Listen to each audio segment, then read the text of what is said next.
Man, what is happening, my YouTube family? Of course, it is your boy B New. I'm coming at you on this Thursday, this Thanksgiving Thursday. And first and foremost, as always, want to send out positive vibrations, and especially on this day, which is my favorite holiday. And damn what the history of it or anything else about anything, because we won't get into politics or any of that. But what I will say is, it's a time, if you don't do anything else, spend precious time with your loved ones and people that you hold dear to yourself, because you never know when you might make a transition from this place we call Earth.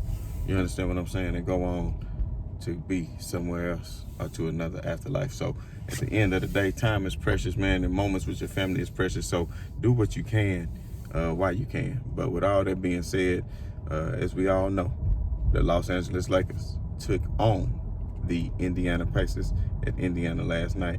And man, I tell you what, that young rookie was looking real nice last night, even though we know he did play in Europe for a few years. And he's technically an NBA rookie, but that game-winning shot that he hit to send it to overtime, it really pissed me off, because after LeBron had already hit the three, you thought the game was over. You really thought the game was over and it wasn't going to go to overtime, being up by 6. And of course, Frank Vogel, the smooth brain Frank Vogel, if you down by 3, why did they foul Russell Westbrook and immediately and didn't even let it play down when the Lakers was up by 3 and they had shot clock? They could have played good defense. But no, when they was down by 1 is what I mean. But no, they fouled Westbrook, and luckily Westbrook made both of them. He made both free throws and extended the lead to 3. But then at that point, why didn't the Lakers turn around and foul? They fouled, even though they could have played into the shot clock, even with 4 or 5 seconds differential. I want to say it was 30 seconds left, and they chose to foul to have the time. And then, of course, Frank Vogel played into it. Of course, LeBron James played good defense. He got beat off the dribble a little bit, but he was recovering. He was going to block like he had been doing all game. Anytime he got beat off the dribble, he would catch the block from behind and didn't need help from the weak side. So when they threw it out to the weak side, the Lakers' ability could have been a 4-point play. Really could have been a 4-point play. But, you know, it was a 3-pointer that took it into overtime in an exciting game. But the main thing that really stuck out to me that the Lakers did last night was playing the LeBron James at center on the defensive end. They really, when they went to that small lineup with LeBron James at center, and LeBron after the game said he really enjoyed that, because he is able to really see the defense and be almost like a middle linebacker, how it is in the NFL, and just be able to call out the defenses, telling people where to switch, where to go, calling out the other team's screens and what plays they running. You know, just being a leader and yelling out and being the leader that he is and getting people in the right position. So he almost like a coach on the floor as a floor general. And then he comes back down and plays point guard on the other end, basically as the ball handler, and it causes the other team to have to cross guard. You understand? Because he's switching positions based on the offensive and on the defensive end. And that's when the Lakers really mounted their run. So I'm curious to see if this is something that the Lakers could potentially go back to, as far as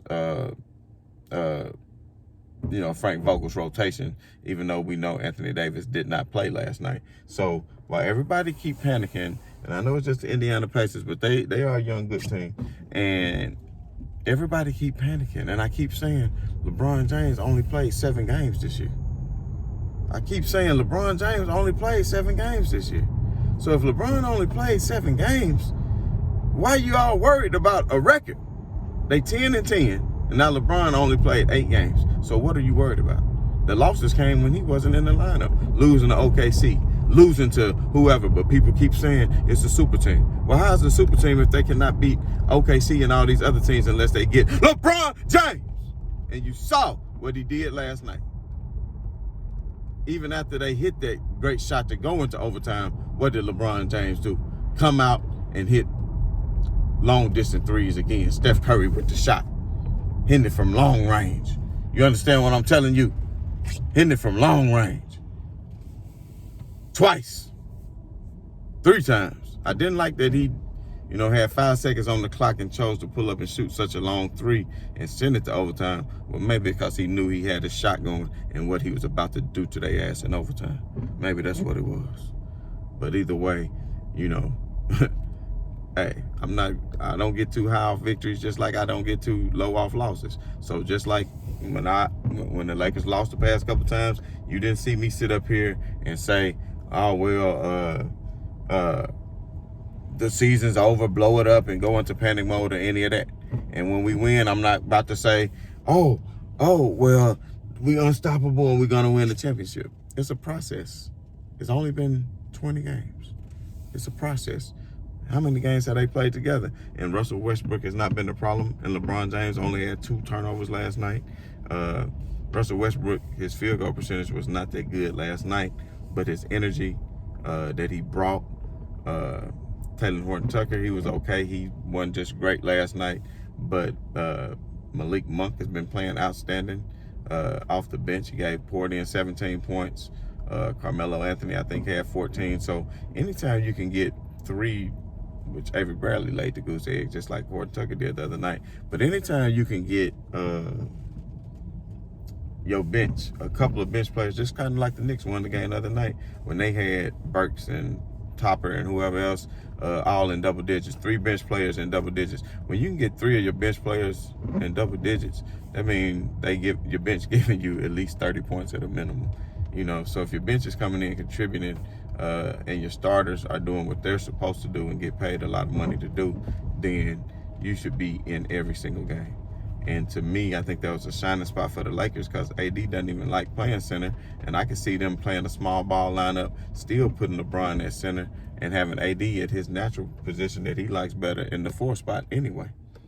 And then they can still kind of control the boards, switch out easier where they need to be, especially with like last night when LeBron was playing center on defense, bringing Miles, being able to go up against Miles Turner. It was really, even when he switched on the offensive side and came out, bringing him out of the paint, even when Sabonis would come out to guard LeBron out of the paint. Then what? LeBron just take him off the dribble, fade back, hit a 3, or either get past him and finish at the bucket. And he didn't shoot a great clip last night either, but he missed a lot of early layups on because I don't know if it's a suspension or being rusty, but Miles Turner did alter a lot of those early shots for LeBron. If you watch the game, you would notice that. But anytime Sabonis was in the game, he wasn't really a rim protector, and LeBron would just have his way in the paint. But, I still feel like the Lakers not fully whole, and just like LeBron said, they still waiting for TA to come back. They still waiting for K-Nunn to come back. And once K-Nunn and TA come back, Trevor Ariza, then it's going to be only added depth to what they're able to do because the Lakers just really need 3 and D people.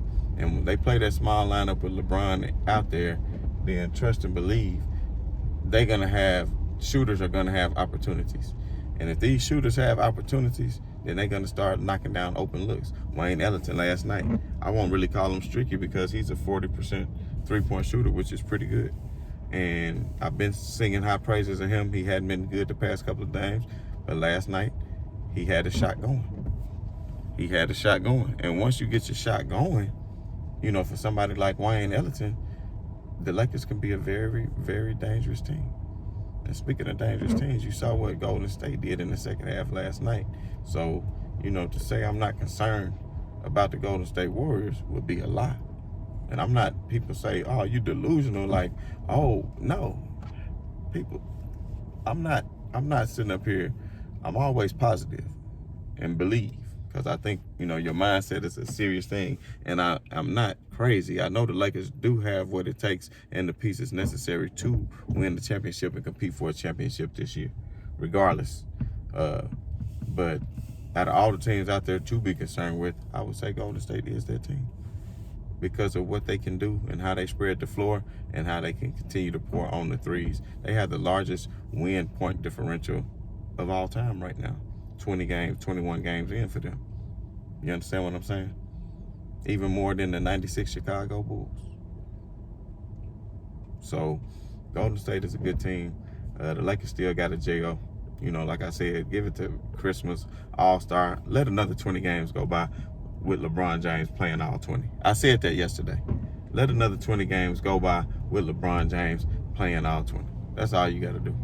But anyway, at the end of the day, man, you know, I just want to wish everybody a happy Thanksgiving. I'm not on here, you know, just boasting or bragging because LeBron James had a hell of a game with those 39 points he had last night.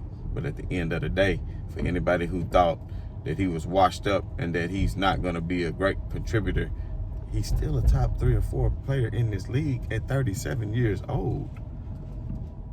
And y'all act like he's still 28 or 26, 27 years old.